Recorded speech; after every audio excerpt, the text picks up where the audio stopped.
တိုင်းနေတဲ့ချင်းတောင်တန်းလန်းကွေပေါ်မှာမထင်မဘဲမင်းနဲ့တွေ့ခဲ့တယ်တောင်လင်းငင်းကတိုးတိုးပြောသလိုမင်းကချင်းတိုင်းရင်သူလေးတောင်ပေါ်ပန်းနံလိုနူးညံခဲ့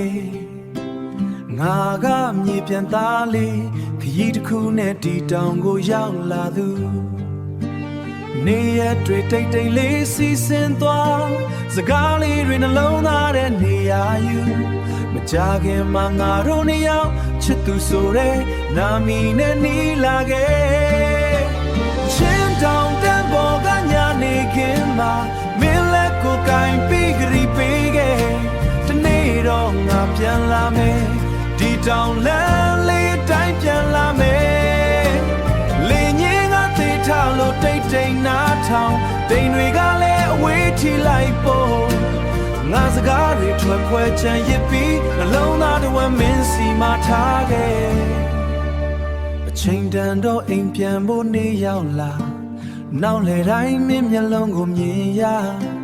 ခြေလမ်းတွေကရှေ့ကိုသွားပေမဲ့စိတ်ကတော့မင်းဘေးမှာပဲချန်ခဲ့ဆက်ပြန်လာမယ်လို့ထက်ခါပြောရင်နဲ့ကြောခိုင်းပြီးလမ်းဆင်းသွားတော့တောင်တန်းတစ်ခုလုံးတိတ်ဆိတ်သွားမင်းကတရရနဲ့ချန်နေခဲ့တောင်ခေါင်ရဲ့အေးမြမှုချမှာ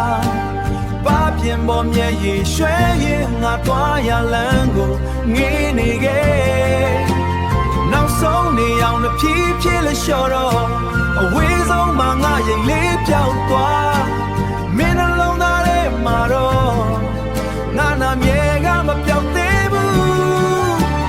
ချင်းတောင်တန်းပေါ်ကညာနေခင်ဟာဒီနေ့ထိငါကိုမမိနေမလားဒီတနေ့တော့ငါပြန်လာမယ်လေထဲမှာခုထိချနေရစေမင်းပါပြင်ပေါ်မျက်ရည်တစ်စက်ငါအိမ်ပြန်လန်းတဲ့အမြဲလိုက်လာတောင်ပေါ်ချစ်ချင်းတိတ်တိတ်လေးကပြန်တွေ့မဲ့နေ့ကိုစောင့်နေတယ်